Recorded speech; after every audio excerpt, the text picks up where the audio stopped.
Welcome to the Real Estate Guys radio program. I'm your host, Robert Helms. We are so glad that you've tuned in today, and so will you be, because our guest is you. It's Ask the Guys, your questions, our answers, today on the Real Estate Guys radio program.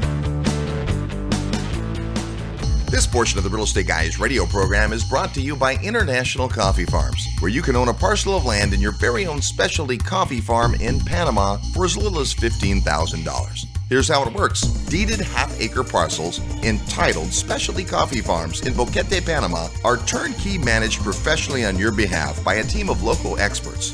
Sustainable average income is estimated at 12%, and cash flow can begin within 12 to 15 months from the date of your parcel ownership. International Coffee Farms' mission is to own and operate specialty coffee farms that are economically, environmentally, and socially sustainable. As part of this mission, 20% of the gross profits of each farm is committed to a socially sustainable fund to improve the lives of the Panamanian coffee farm workers and their families. International Coffee Farms currently owns and operates 9 specialty coffee farms with half-acre parcels available for immediate ownership. To find out how you can become a coffee farm owner in Boquete, Panama, email coffee@realestateguysradio.com. That's coffee@realestateguysradio.com. Welcome to the Real Estate Guys radio program. I'm your host, Robert Helms. With me, as usual, financial strategist, co-host Russell Gray. Hey, Robert. We have had quite the whirlwind, flying all around, being in lots of places, interviewing lots of folks, being on the Investors Summit, and finally we've settled back in to our routine a bit and have unlocked a treasure trove of Real Estate Guys questions. Yeah, it's been great. We've thank you, everybody who's been out there sending your questions in. It really makes doing the show a lot easier when we actually know what you're interested in hearing about. We have a ton of really great questions, so we're really excited about doing the show today. Yeah, in fact, so many, I think it might even carry over to next week, and we'll do 2 in a row. That's how many great questions have stacked up. Here's how it works. If you have a question for the Real Estate Guys, you go to our website at realestateguysradio.com and click Ask the Guys. Fire away. Some of the questions are just too specific, and we can't necessarily answer those on the show because they don't apply to anybody except you. So that's not a bad question. It's just one we don't usually answer. We normally don't answer questions personally, but every now and then we might, or the Godfather might. But here's the basic disclaimers. We are not tax advisors. We are not attorneys. We don't give advice. We give ideas and information. So with that, here's question number 1. This comes from Walter in Canada. Hey guys, I just started to look at real estate, but none of the numbers seem to make sense locally. What do I do? Well, I guess, Walter, you don't do anything. No. This, for years I've said, live where you want to live and invest where the numbers make sense. And frankly, Walter, there are a lot of places in the world and in Canada where the numbers don't make sense right now. They might in the future, and there might be buying opportunities, and things can change in markets. But for the most part, live where you want to live, wherever that might be, that you want to be, that you have reason to be, and then invest where the numbers make sense. Now, as soon as we say that, which is easy to say, it means you have to start thinking about other markets, how far you want to be away, and who's going to do the work for you. If I bought the house next door and I rented it out, it'd be pretty easy for me to knock on the front door the first of the month and ask for the rent. And if they had a problem with their toilet, they could come knock on my door. I'm not recommending that, by the way. That's the exact opposite of what I would do. But the point is, you might be able to keep a good eye and a good watch on your property. And we certainly know people that have that kind of a heavy hand when it comes to management personally.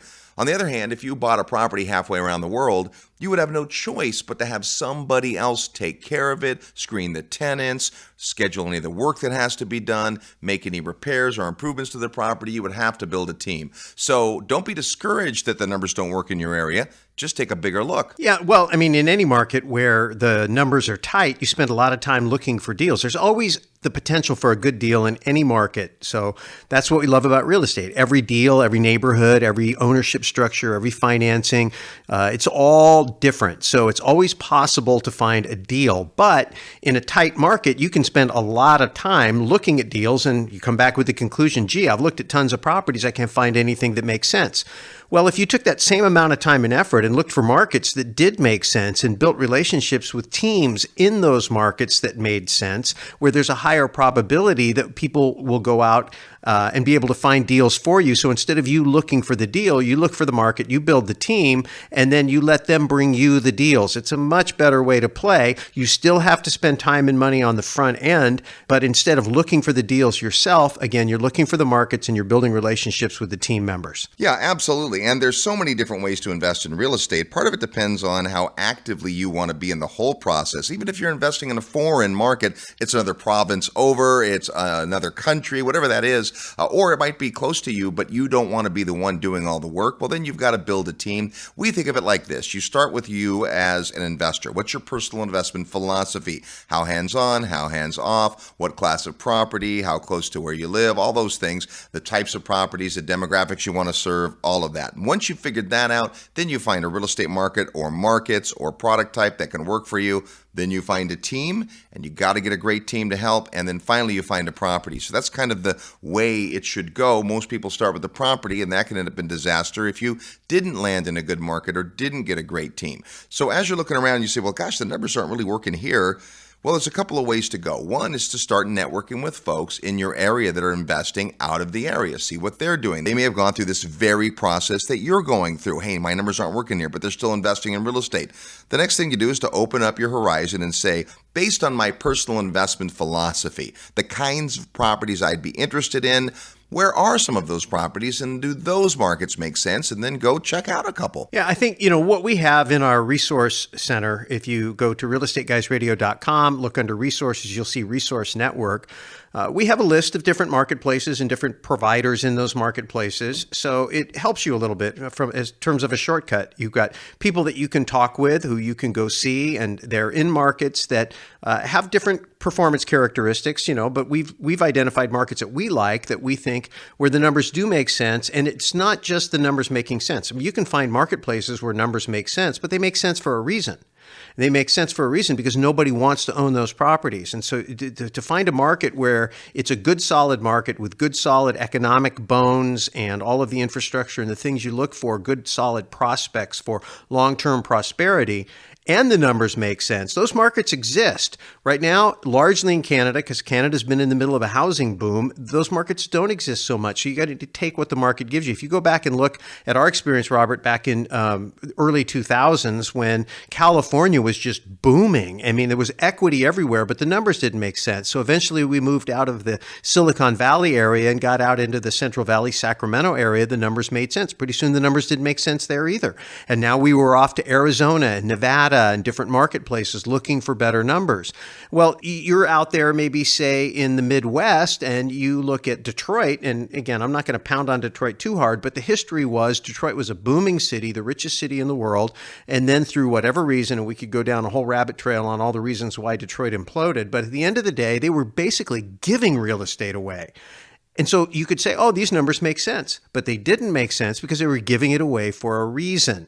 So you have to understand the market, whatever market you're going to invest in, does it make sense? And then does the deal make sense? And so don't get those two reversed, because if you do, you can end up buying a property that looks like it makes sense on paper, but it's in a sinking ship market. And then it's really, really hard to get out of that. Don't miss that point. It's critical. I often say it's never about the tenant who's in the property when you buy it. It's always about the tenant or line of tenants waiting to rent it if they leave because they're planning to. The numbers have to make sense from a market perspective, not just from a property perspective. And that's great stuff. So I think that's some good places to start. Walter, thanks for your great question. It's Ask the Guys today. This question comes from Ari in West Hollywood, California. He says, I have a question about using equity on an investment property, and I've heard conflicting information. Is it prudent to use some of the equity that I have in my properties on an investment property as a down payment on the purchase of another property? Well, that is a great question for our financial strategist. Yeah, this is my favorite thing in the world. It's what we call the free duplex story in our book, Equity Happens. We've been telling this story forever. The concept of equity optimization and equity repositioning. This is where you take equity out of a property through a cash out refinance, or you could do it through a 1031 tax deferred exchange if you want to relinquish the original property. But let's just use the idea that you'd like to keep the property. You still think it has good upside. The cash flow's improved, but you've got equity in it now. And at today's low interest rates, you can harvest that equity through a cash out, refinance, and then reposition it someplace else. So you can go from a mature market where the prices are high and the equity is built up, and you can move it into an emerging market where it's on the front end of its growth pattern. And there's definitely markets, as we just talked about in the previous question, that have different characteristics, different supply and demand dynamics that create those circumstances you're looking for where you can catch a rising market. So the short answer is yes. Here's where people get in trouble. It isn't the idea of moving equity, because equity is equity. If you've got equity in property A and all your equity is in property A, or if you split the equity into property A and B, it's still the same amount of equity. So what you're really doing is you're taking on additional debt and you're taking on additional income. And it's your ability to manage the additional income against the additional debt that makes it a good deal or a bad deal. It's not prudent to take a bunch of equity out on a property and put it into a really thinly capitalized or a property with very thin cash flow or negative cash flow if you don't have a real focused plan on how you're going to correct that problem, because that's a cancer and it will eat up your portfolio. So it isn't the act of moving equity from point A to point B that's imprudent. It's the financial structure on the deal that you took the equity from and the deal that you put the equity in. Both those deals have to make sense on their own merit. And if they do, then you're probably better off, because now you've diversified markets, you've acquired more top-line real estate, so even a modest level of appreciation will give you a greater equity growth rate, if you will, and I won't get into all the math on that. And you've acquired an additional tenant or additional group of tenants, which means you've diversified your income stream and you have more people to spread your income growth over.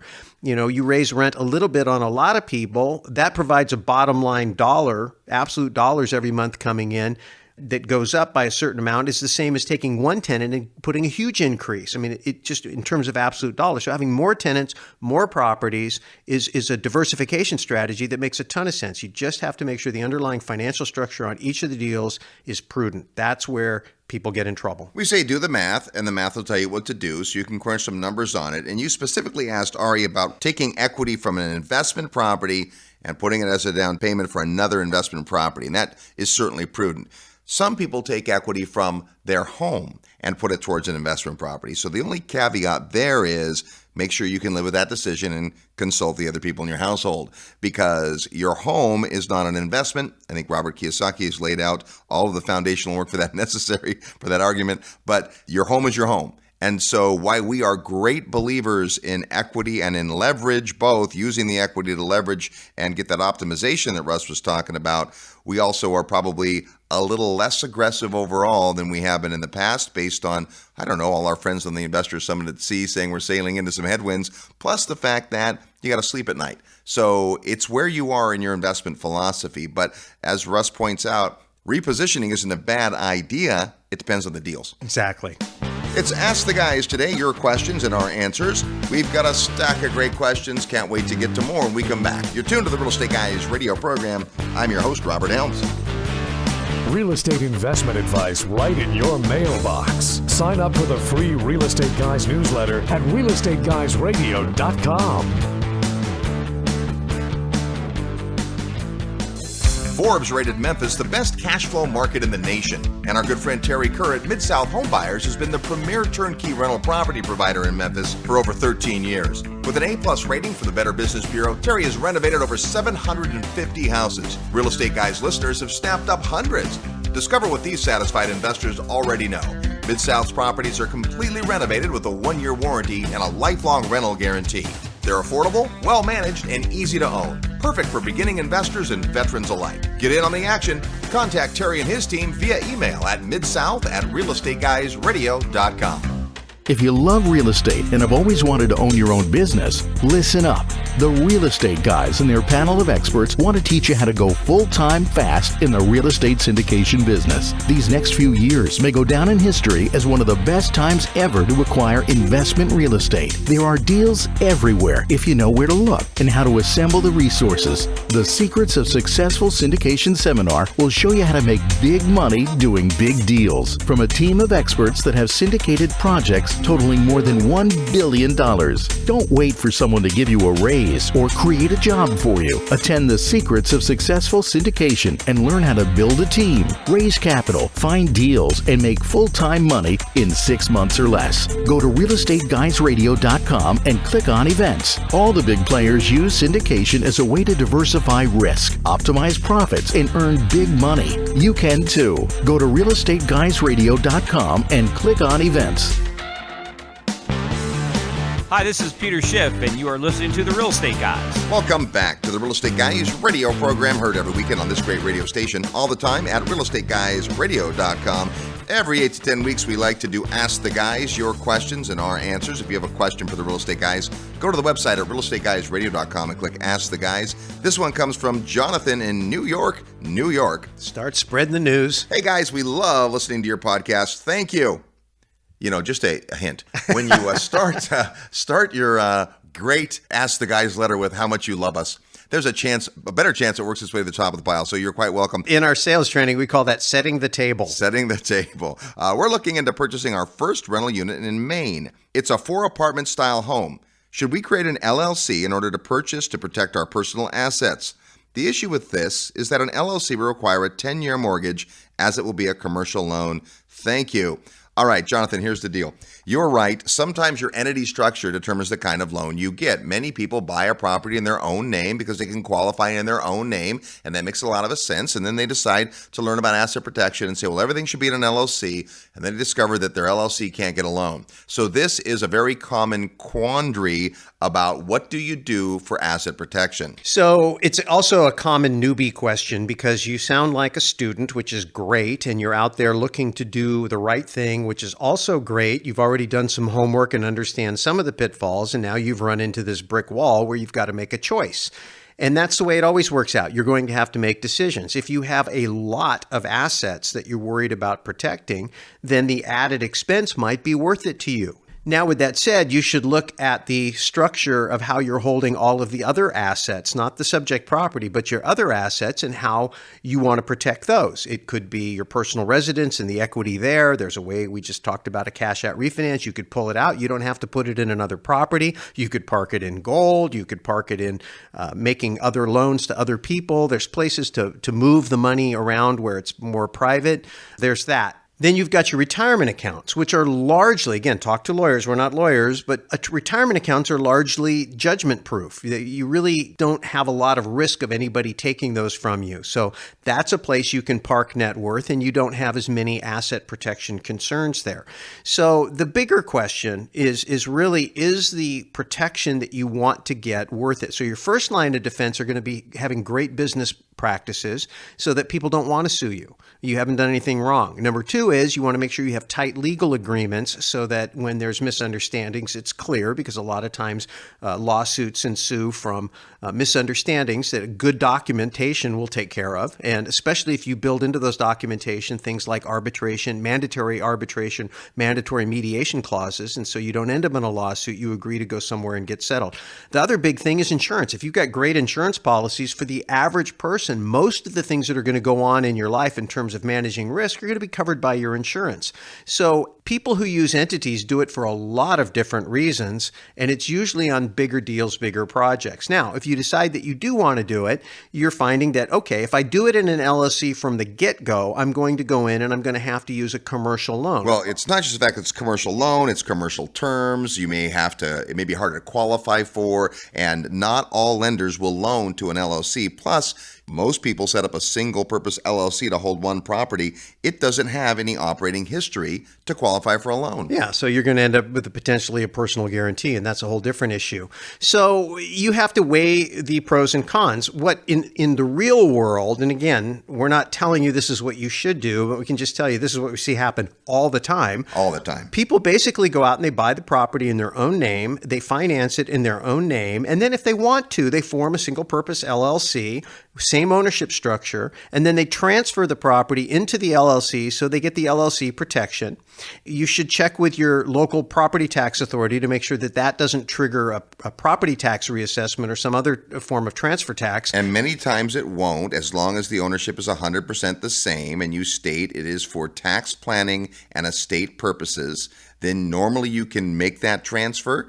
It rarely costs very much. It's legal. Now, technically, there's likely a due on sale clause in your loan documents. Also known as an acceleration clause. Meaning that, oh, you just sold the property to somebody else. We made the loan to you. That somebody else is this entity. You say, no, it's not. It's me. It's just illegal. And I'll tell you what, in all the years we've been doing this, we've never seen a single person have that happen to them, where they've actually transferred it to an LLC, having done the homework first, and then had the loan accelerated. The lender's interested in getting the payment. If you're making the payment on time and there's nothing about your insurance or your payments that make it look like you've done this transfer, then they're happy and nobody says anything. Now, again, we're not telling you to do that because technically your contract says that they could call the loan. It doesn't say they will. It just gives them the right to do it. So it's not like you're cheating them or doing something wrong. Now, there may be something in there where you're obligated to notify them. So again, there's what the contract says and the way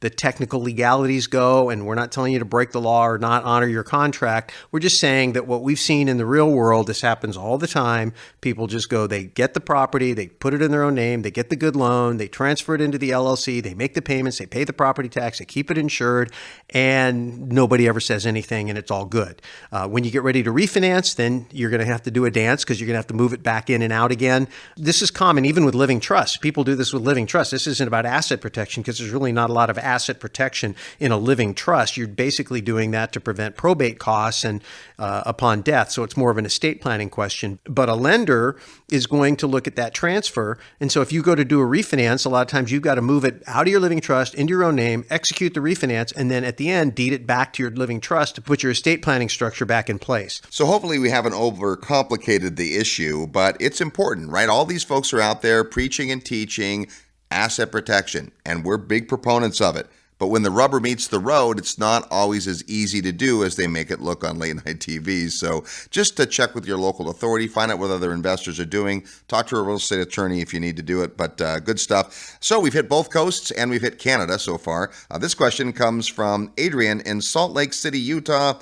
Hey guys, what are the dates for the 2018 Investor Summit at Sea, and when do tickets come out? That's a great question. Love that question. So our 16th annual Investor Summit at Sea in 2018 will be in April, early to mid-April. The dates will be out shortly. Here's how you get on the list. Go to the website at realestateguysradio.com and click on the button that says Summit at Sea and get on the advanced notice list. We already have more than 130 people signed up for the summit. How did that happen? Well, they were on this year's summit, and the last day of the summit, we gave them an opportunity as alumni to sign up. That ought to tell you something about how awesome it is. Here's the way it works. So what happens is we open up registration for alumni first, and they get to eat their fill, but we will save a little bit. And that's all that's been done so far. That's all that's been done so far. Nobody but alumni that have signed up. Those 130 people came from this year's 195 people.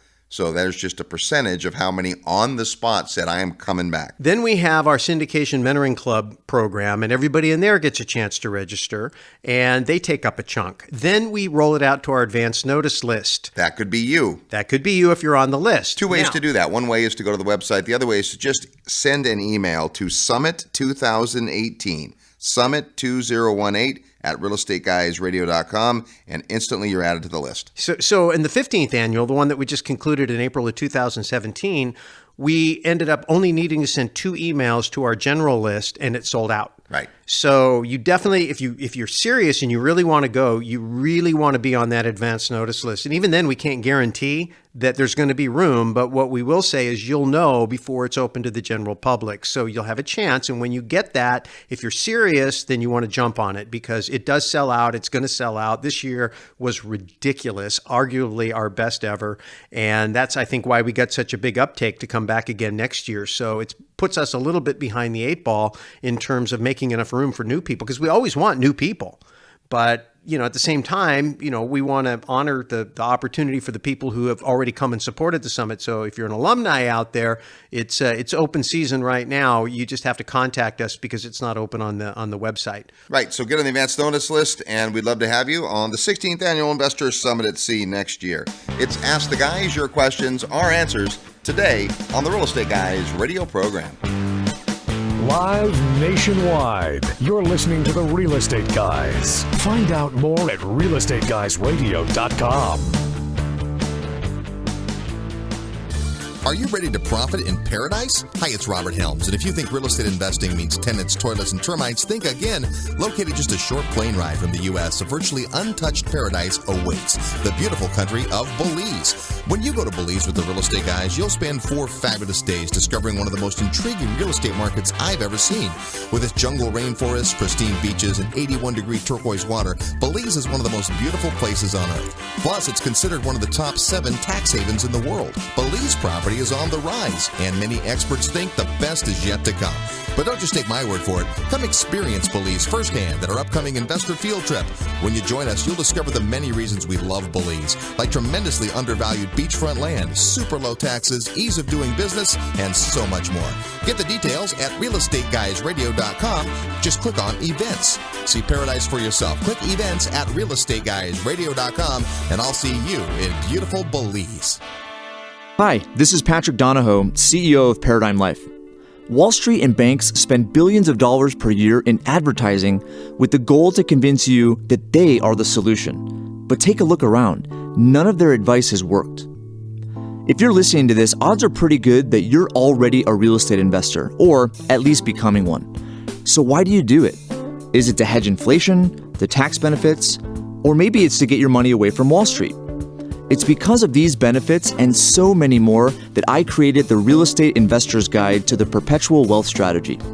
When you combine successful real estate investing with the Perpetual Wealth Strategy, you have the recipe for what has helped the wealthy to establish their financial well-being for decades. You can download the Real Estate Investor's Guide to the Perpetual Wealth Strategy today by clicking the Resources tab on the Real Estate Guys Radio homepage. Don't wait, go download it now.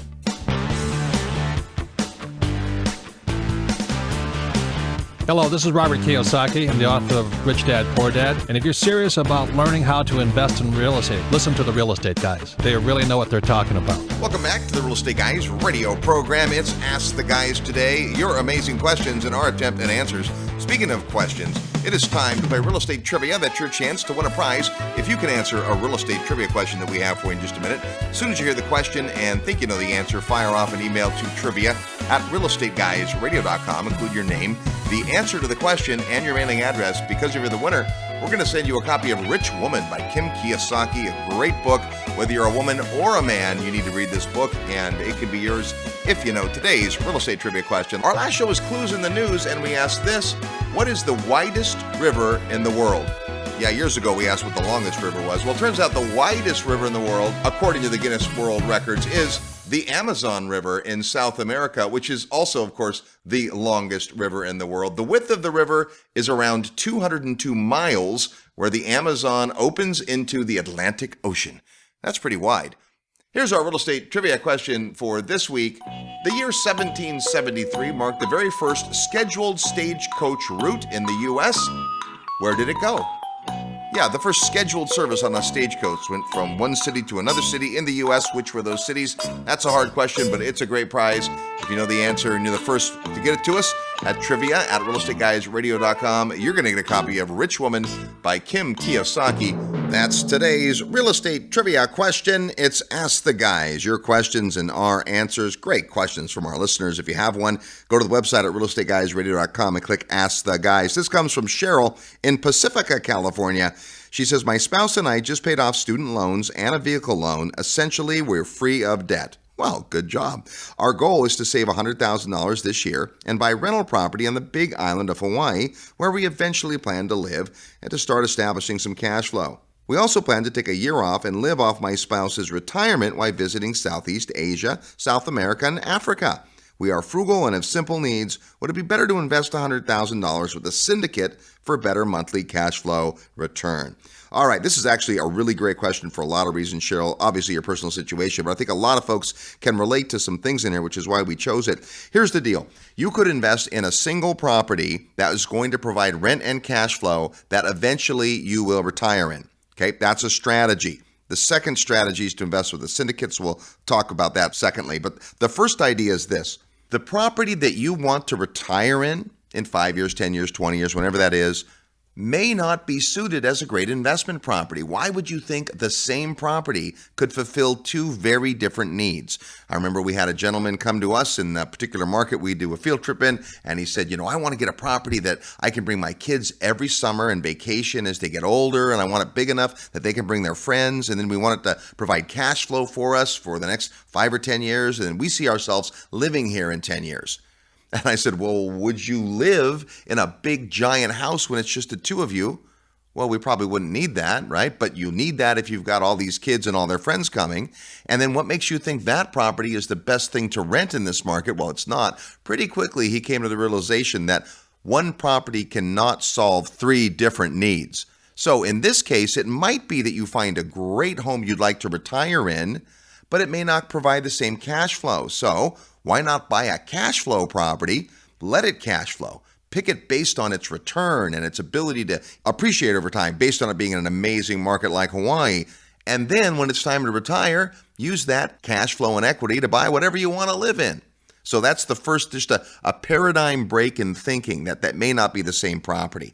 Now, having said that, buying a property is a very active investment, even though you're going to likely use a property management team. It's different than passively investing in a real estate syndication. Exactly. First of all, that's a great point, Robert, in terms of making sure that you are really focused on buying an investment vehicle that is going to take you to the destination you want to go. I love the idea of, hey, I'm going to buy a property that I eventually want to have and let someone else pay for it. The concept is the same. The good news is you don't have to identify that ultimate destination property today.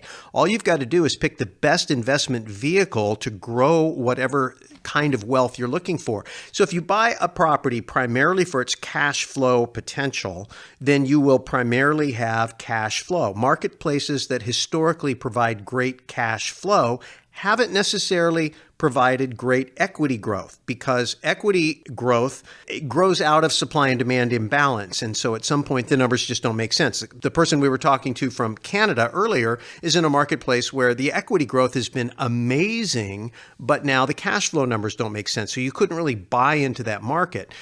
There are marketplaces that you can catch as they're transitioning. Dallas, Texas, for example, prior to the 2008 crisis was really kind of a boring equity growth market in terms of it didn't grow. It just cash flowed.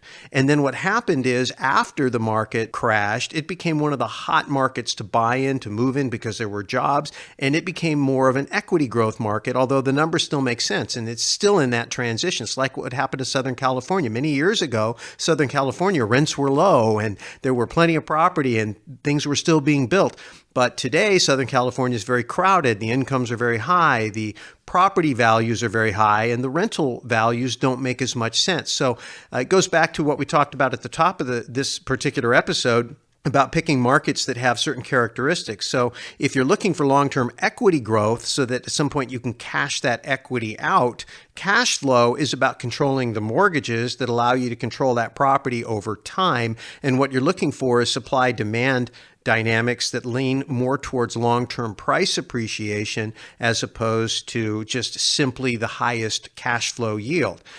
Now, if you decide that you want to invest for cash flow and you're going to live off the cash flow, that's a completely different discussion. You could even make the argument maybe even owning a cash flow property isn't the best way to do it. You may just want to be a lender and do hard money mortgages and get high yields without any threat of cash calls, always being in front of the equity so that if the market were to turn, you're always protected by a 30 or 40% buffer of equity in front of you. So that's a different discussion. Then when you come to the concept of a syndication, this is just really a hands-off investment, but the principle is the same. You're going to look at the underlying investment in the syndication and ask yourself, what is this thing designed to do? Is it designed that we get in and out and maybe it's a 3 to 5 year deal and they're going to buy in, they're going to build value somehow and then cash me out, and then I can continue to ratchet up that way? Is it a 20-year program where I'm just purchasing into a long-term stream of cash flow? Is it something shorter? What's the risk? You have to ask yourself the same questions as if you were going to be the owner.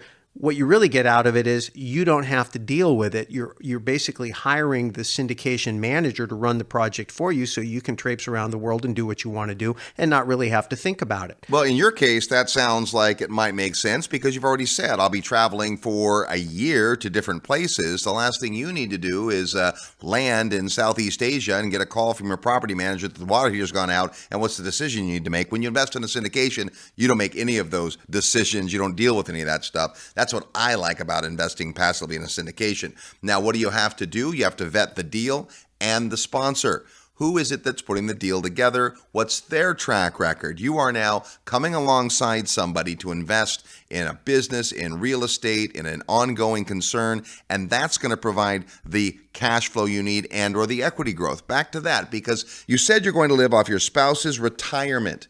So if that's true, then you don't really need cash flow from this investment. Some syndications are cash flow investments. A group gets together and they raise a bunch of money and they buy an apartment building and it produces cash flow. Other syndications don't have any cash flow. They buy a piece of land, they develop it, and they sell it at a profit. You may not actually need the cash flow from the syndication, so that might open up the variety of opportunities you look at. Yeah, but just to be clear, we're not saying that a property with a mortgage on it shouldn't cash flow. Right. We're not saying that. We're not saying cash flow is bad. What we're saying is that if your main purpose is to grow your net worth, you can do a forced equity type thing, which could be a development project, a rehab, something like that. And there isn't any cash flow, at least in terms of monthly rent coming in. And hopefully there's a debt structure or no debt so that you don't have to worry about that in terms of losing all your equity to a foreclosure or something like that. So, you have to look at that underlying financial risk when there is no cash flow on a property if there's debt involved. So that's something you need to pay attention to. But the idea is that someone can take your money, pool it together with other people's money, buy a piece of land, buy a piece of property, do something to it to make it worth a lot more and get in and out of the deal in maybe 2 to 3 years. And maybe from a timing perspective that works. And if you could get maybe a 15 or 20% annualized on something like that, and a couple years later, you've done pretty well. And now you're back from your travels and you say, okay, now I want to go out there and I'm going to invest this myself and I'm going to put this into different types of properties. And you may change your strategy at that particular point in time. So just make sure that you line up your investment objectives and timing with the investment and the person who's managing it, and then make sure you understand the underlying risks, especially if it's an equity play and there's debt involved. That can be very risky because there's no assurance that on the back end of that deal that you're going to be liquid when you need to be liquid and there's going to be enough money to service that debt. And if you lose control of the debt, you lose 100% of the equity, and that's you. So you want to make sure that doesn't happen. It's Ask the Guys. Your questions, our answers. More when we come back. You're tuned to the Real Estate Guys radio program. I'm your host, Robert Helms. Need help with your real estate investment portfolio? Check out the resources page at realestateguysradio.com. If you want to retire in the next 5 years or less through real estate, then please pay close attention. My name is Brad Sumrock, and I've taught thousands of my students how to replace their incomes, quit their jobs, and retire faster than they ever thought possible by not investing in single-family homes. You see, there's a secret to retiring fast with little risk, and it has nothing to do with being a landlord, fixing toilets, or flipping houses. The secret is multi-family apartment buildings. Starting from scratch with zero experience, I managed to pocket over $1 million in cash and retire from my 17-year corporate job within 3 years of apartment investing. Now, this is not your typical no money down real estate training. We believe in smart, hard work for intelligent people. So if you're good with your finances, have a decent job, or saving your money, and you're looking for a change and getting out of the rat race, then investing in apartment buildings might just be the answer you've been looking for. Send an email right now to sumrock@realestateguysradio.com to get the details of my upcoming training event. And you'll also receive my free training webinar, Apartment Investing for Beginners. That's Sumrock, SUMROK, @realestateguysradio.com. Hi, this is Mauricio Raul, founder and CEO of Premier Law Group, and you're listening to The Real Estate Guys. Welcome back to the Real Estate Guys radio program. If you've ever wanted to make more money by doing bigger deals using other people's investment capital, then you need to come out to the Secrets of Successful Syndication in September in Dallas, Texas. All the information is on our website at realestateguysradio.com under events. It's Ask the Guys. Every day we get questions submitted to our website, and we put a bunch of them in a pile and answer them when we can. We've got so many that we're going to extend the program into next week. We'll come back in the studio next week, and we'll get to more of your questions. So if you have one for us, go to realestateguysradio.com and click Ask the Guys. This comes from Bobby in London in the UK. Dear sirs, you see how formal they are in London. Dear sirs, my name is Bobby, and I would like to know how to extend my property portfolio as I have run out of money after buying a couple of properties in the outskirts of London. I've heard that happens, that you run out of money when you go on a shopping spree. In London especially, prices are high. I do not want to go back to my very stressful and demanding job as a nurse. I know the UK is not your area of expertise, but any advice you have would be very appreciated. By the way, both of you are doing an amazing job, and I would love to meet you soon. Kind regards. Well, gosh, we would love to meet you too. And if you can't make it out here, we'd love to go to the UK. So just send us an invitation. So, Bobby, great question, because here's what happens for a lot of folks. They get enamored of real estate, they get educated, they go out and they pull the trigger on something, and pretty quickly they run out of their own capital and sometimes their own ability to qualify. So this is a very common thing that happens. So the first thing you have to do is analyze what you've done so far and practice what we would call zero-based thinking, knowing what you now know, because now you are a better investor than you were a little while ago before you had invested in anything. Say, knowing what I now know, would this be what I invested in? I look at properties I invested in early in my career and I go, what was I thinking? At the time, they were great deals, but today I have matured as an investor. So that's the first thing. Are the properties you're in worth staying in? If that's true, well, then you got to find out how to get to the well. There's a couple different ways to handle this, depending on the properties and how they're performing. The best way to do this when you have limited resources to get going is you find properties that have a forced equity or value add potential. So you buy the property, you force the equity, raise the rents, and then you end up harvesting the equity and repositioning it, as we talked about earlier, into other properties. And so we call that breeding equity. And it works if you buy the right properties to start with. And in the right markets. In the right markets, and as long as there is available in the marketplace financing that would allow you to access that equity. Otherwise, what you have to do is you force the equity, you grow it, then you sell the property and incur your sales expenses and potentially taxes. I'm not sure what the laws are, but most countries have some type of a deferral of capital gains tax if you roll it into another investment. So in the United States, we call that a 1031 tax deferred exchange. So whether you do it through a cash out refinance or a 1031 tax deferred exchange, you go looking to move that equity into another property that's on the bottom end of the value chain, and you add value to it and create more equity. So this is a business of creating or forcing equity. And if you do that strategically, you can grow your equity starting with a modest investment. If you do it right, you can literally live off little slices of the equity that you take with each repositioning, and it becomes your job. Now, it is a job and it is stressful. So you might be jumping from the frying pan into the fire, and you have to consider that. That's one way to go. The other way to go, if you like doing that, or you decide that you want to buy what we call fat cows, properties that are already up and running, they've already been rehabbed, they're tenanted, and you're just going to operate them. Then the other way to do it is you go find people who have money, who have similar problems, but they have more money than you do, and you get rich helping rich people get richer. You go out there and you syndicate, and you find people that are doctors, lawyers, high-paid people. You come out of the nursing profession. You may know some of these people. They're busy, and they've got money. And you become their go-to person, and they place their money with you, and you form a syndication, and you go acquire these assets, and you manage these assets on their behalf, and then you take a little piece of that, and the bigger you grow that pie, your little piece gets bigger and bigger and bigger. So, if you're getting, say, 5% on average from all sources of income on $100,000, you're making $5,000 a year. All right, that's not much.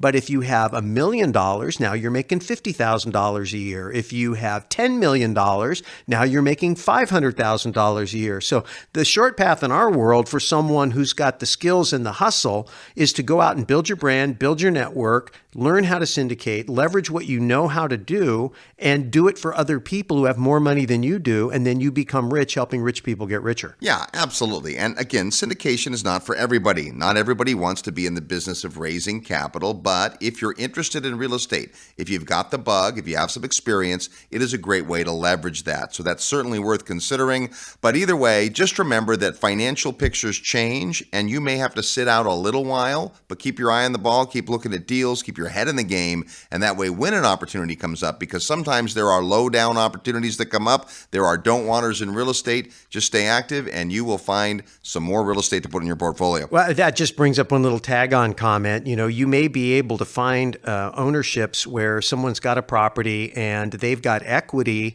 they don't have the cash to fix it up, and you can partner with them. So you say, hey, look, if you will sell me this property and carry back your equity, and I will take a little bit of money that I have, or maybe we will harvest a little bit, use a little bit of credit, and go out there and you fix the property up, and they become your partner. And then when you sell it, they get more than they would have gotten, and you get something for having done the work. So there's a way to keep the party going. All of these things require work. You just have to decide what you want to do with your time. And that's really the big question, because you're starting another business. So if you found that your nursing career has been stressful and unpleasant, figure out why you don't like it, and then be really careful about thinking about what you will be doing and how you design your real estate investing business to make sure that you really will enjoy doing it.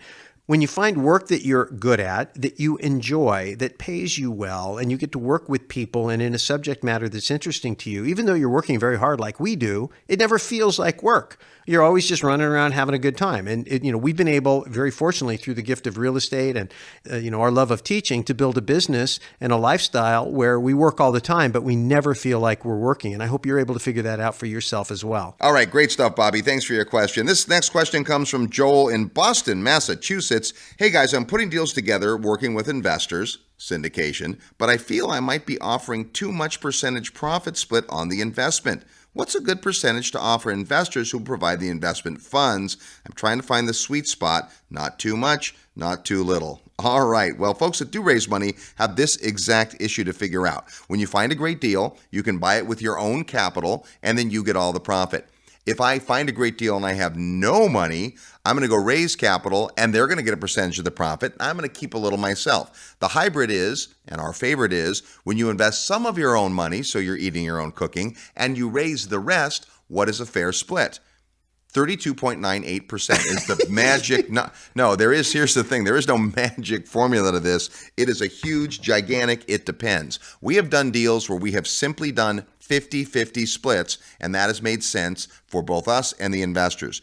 We have done deals where we have done 95-5 splits. We have done deals where we have complicated waterfalls. We've done preferred returns. We've done it about every way you can do it. And the answer is the best structure is one that attracts the right capital for you. Yeah, I mean, the first thing you have to look at is what's going on in the marketplace and what will the marketplace deliver. When you go out there and offer an investor a investment, you are competing with every other possible investment they could make. And they all have different risk rewards. They all have different personalities and interest benefits, and you have to figure that out. That's kind of the first part of it. And then once you have your deal and you know what you've got to work with, you have to have an idea what is the going rate for capital for the type of risk versus reward offering that you're making. And then you go out there and you start poking around. This is a dance. It is an art form. It is a negotiation. It's called price discovery. And you have to discover what the price is in the marketplace by making offers. If you're going out there with your offering and you're getting no takers, then you're too low, or there's something else wrong. If you go out there and you have to offer so much that to attract the capital that your deal can't support it, then you can't do the deal even if the capital says yes.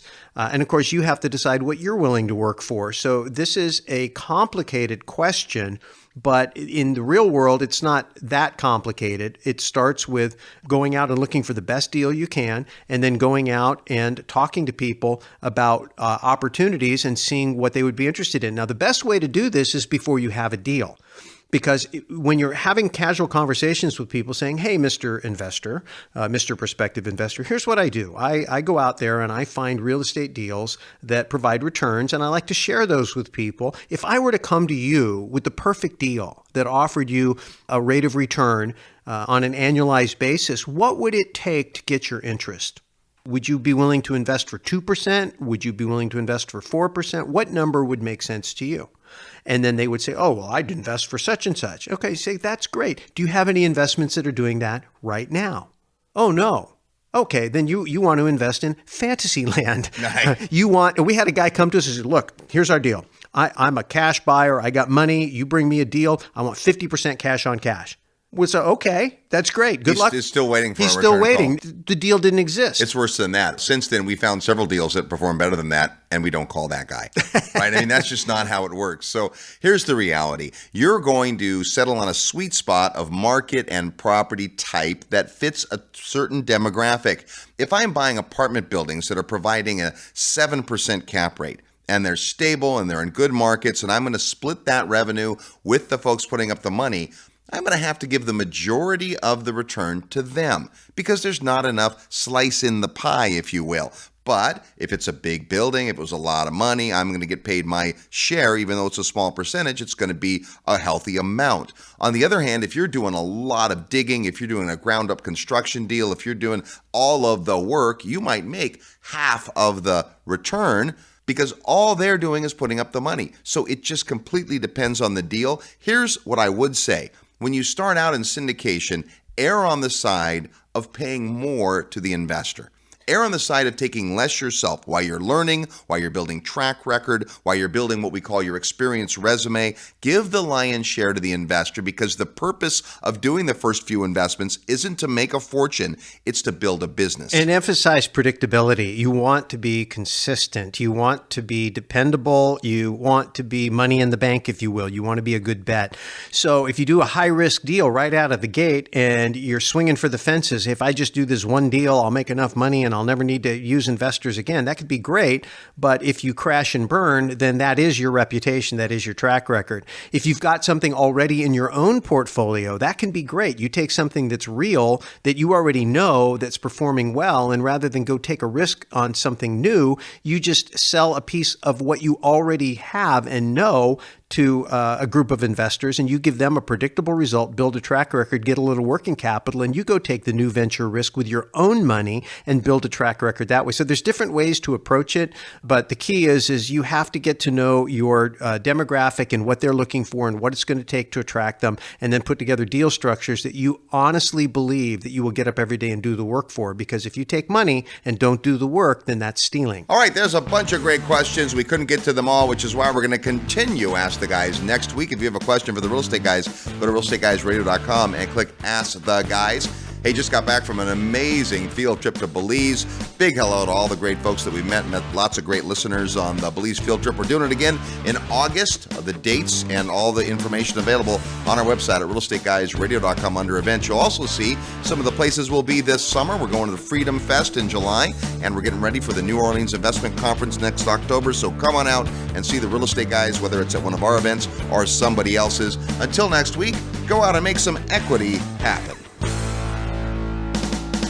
This episode of the Real Estate Guys radio show is brought to you by Paradigm Life. Powerful cash management strategies using life insurance. Learn more at beyourbank.com. Mid-South Home Buyers. Low-cost, turnkey cash flow properties in Memphis, Tennessee. Corporate Direct. Asset protection strategies for real estate investors. From attorney and Rich Dad advisor Garrett Sutton.